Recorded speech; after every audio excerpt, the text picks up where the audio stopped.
Hey guys, it's Amanda. I changed the camera angle today. I hope that's okay. I wanted to get on here and talk to you guys about community because a couple of reasons. One, I put up a survey for the moms on Facebook, like the Facebook moms groups in my neighborhood. And on the survey were things that matter to them in terms of their child's education. So they were meant to click all of the things that mattered. And there were things on there like the food that they're served, the community aspect and socialization, sports, things like that. And one of the one of the areas that got the most votes was community.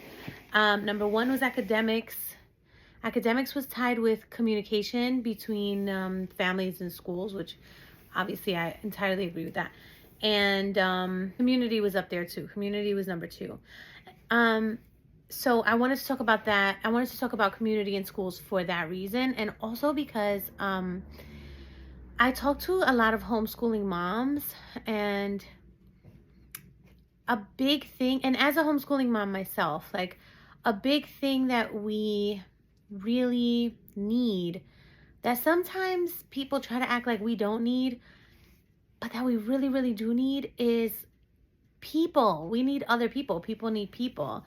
Moms need friends. Moms need other moms who are going through the same stage of their lives. And our kids need friends. Our kids need each other. I think that there are things that I can't give my daughter that she's only going to be able to get through friends and, working things out in her friendships. I can't be 7 years old. My youngest is 7. And when I was homeschooling her and my 16-year-old, I can't be their ages. I can do a lot for them. I can love them, I can nurture them, I can feed them, I can educate them. I can't be their age. I don't have the same energy. I don't have the same interests and mindset. And even though I can play with all the toys, it's nothing like when they play with their friends. So a big aspect of educating our kids, if we want to educate the whole child, is the social aspect.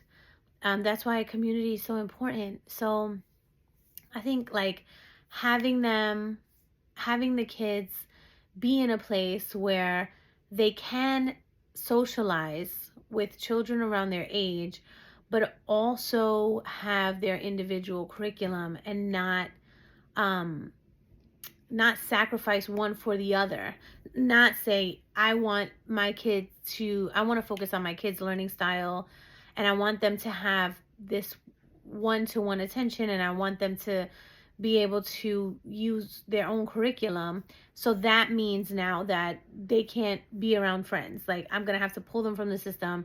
And so they'll be home doing it alone, and we'll find groups every now and then. But when I take them to these groups, I'm going to have to be there. They're not going to be able to learn on their own and be away from us. For moms, it's really hard for us to let our kids go, but you have to start doing that incrementally, where they're in a safe place, but in a place where they have autonomy, and they know you're not there to fix everything for them, and they know you're not there to mediate, and they can learn how to do that for themselves.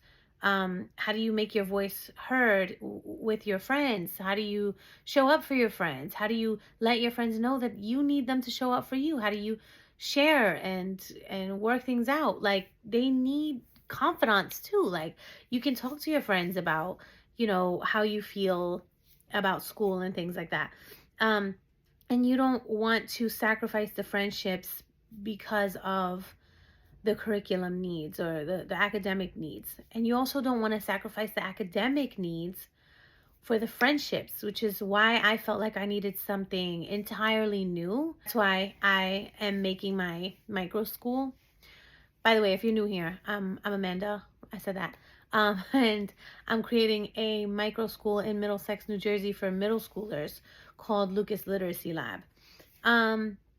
So in terms of community, if we're honest with ourselves, we know that it's not enough to keep the kids home and cuddle them all day and just, teach them and read. And that's not enough. They need community, and sports are great. But sometimes sports are just once or twice. Some people are very intense with their sports, but if you don't have something that is consistent, if the kids are not consistently with friends and able to socialize, they can feel like they're missing out. I also feel like when you're in the classroom, I feel like it's important to build a community, a sense of community, and to let the kids understand that they're there with each other and that this is their family for the moment, while they're in school, by discussing everything that comes up all the time as a group. So I always feel like if we're responsible for each other in the classroom, and if the kids are, when my daughter was in another micro school for a bit, the boys and the girls were not getting along. For example, they had this big yard. The girls created a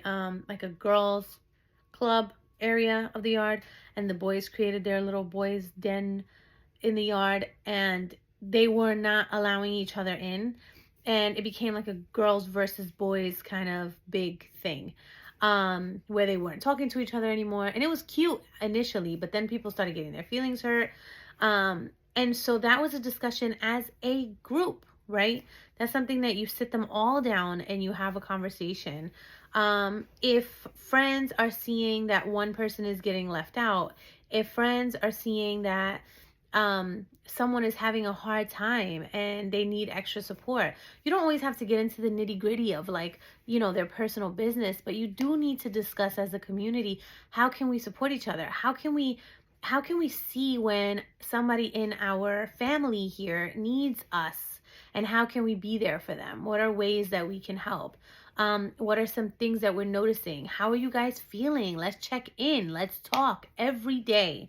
Let's talk every morning and every day before we leave, to make sure that everybody's feeling okay, that we're all on the same page, that you know that you're safe here, and that you can say whatever you want, and that everyone is going to be supportive. We're not going to judge you. You can say what you're feeling, and we can work through it as a community. I feel like that is one of the core benefits of having a school, right? Like, you don't want a school where the kids have to sit and perform and be stressed out.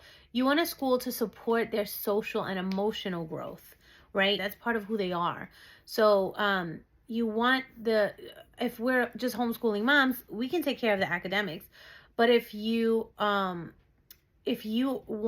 to nurture the whole child, you want them in a place that is going to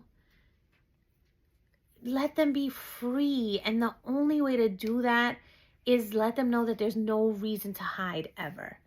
And in doing that, you teach all of the children how to support others, how to love others, how to be there for people. In my classrooms, I also like to have mailboxes, one for me, and the kids all have mailboxes, and they can give notes to one another. They can give me notes. If there's something that they don't want to discuss with the entire community, they can just write me a note and I can write back, and we never have to discuss it out loud, but things are out in the open. Things are not hidden. I had a student one year at the end of the year give me the best note I've ever received, and he wrote on that note, he said, "Thank you for showing me that it's cool to be weird." And this was a kid that before he got in my class was really quiet. And by the end, he was dancing, and he had some like motor issues and he couldn't like dance the way that he, I guess, thought he should, but his dancing was fine. So he would just like be free and dance, and we would all celebrate with him and dance with him and make jokes and talk. He started like coming in and like showing himself, his real self. At the time we were in Brooklyn, in Prospect Heights, Brooklyn, and he really liked the White Stripes.